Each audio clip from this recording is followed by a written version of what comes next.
आरोपीची न्यायालयातील उपस्थिती आणि नागरिकांचा रोष। आरोपीला 20 नोव्हेंबरला मालेगावच्या अप्पर जिल्हा न्यायालयात हजर करण्यात येणार होतं। ही माहिती मिळताच संतप्त नागरिकांनी न्यायालयापुढे मोठी गर्दी केली आणि आरोपीला आमच्या ताब्यात द्या अशी मागणी करत आक्रोश व्यक्त केला। व्हिडिओ कॉन्फरन्सद्वारे हजर नागरिकांमध्ये वाढलेला रोष पाहून कायदा व सुव्यवस्थेचा प्रश्न निर्माण होऊ नये म्हणून न्यायालयाने आरोपीला व्हिडिओ कॉन्फरन्सद्वारे हजर करण्याची परवानगी दिली। मोर्चा आणि लाठीचार्ज आरोपीला फाशीची शिक्षा दिली पाहिजे या मागणीसाठी मोर्चा निघाला, ज्यात शालेय शिक्षण मंत्री दादा भुसेही सहभागी झाले होते। मोर्चेकऱ्यांनी कोर्टात शिरण्याचा प्रयत्न केला, पण पोलिसांनी लाठीचार्ज करत त्यांना पांगवलं।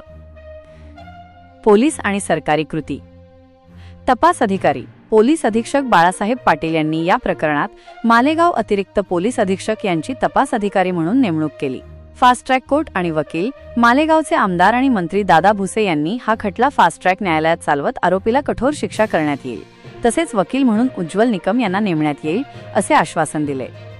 मुख्यमंत्र्यांचे आश्वासन। मुख्यमंत्री आणि गृहमंत्री देवेंद्र फडणवीस यांनीही या प्रकरणी कडक कारवाई केली जाईल असे म्हटले। कोर्टातील कार्यवाही। पोलीस कोठडी रिमांड रिपोर्ट सादर करत तपास अधिकाऱ्यांनी आरोपीला 7 दिवसांची पोलीस कोठडी देण्याची मागणी केली। न्यायालयाने आरोपीला 27 नोव्हेंबरपर्यंत पोलीस कोठडी सुनावली। तपासाचे कारण अपहरण करण्यात कोणाची मदत मिळाली आहे का, वैद्यकीय तपास अधिकाऱ्यांना तपास करायचा आहे आणि प्रत्यक्षदर्शींचा जबाब नोंदवायचा आहे, यासाठी पोलीस कोठडी मागण्यात आली।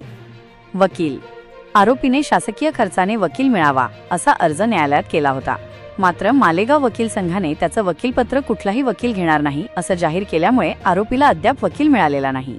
सरकारी वकिलांची माहिती। आरोपीने आपण मानसिक रुग्ण असल्याचा दावा केला होता, पण वैद्यकीय तपासणीमध्ये तो मानसिकदृष्ट्या फिट असल्याचं समोर आलं आहे। मंत्री भुसे यांचा आक्षेप। आरोपीची पोलीस कोठडी आवश्यक असताना डीवायएसपी बाविस्कर यांनी न्यायालयीन कोठडीची मागणी केली, याबद्दल मंत्री भुसे यांनी संताप व्यक्त केला।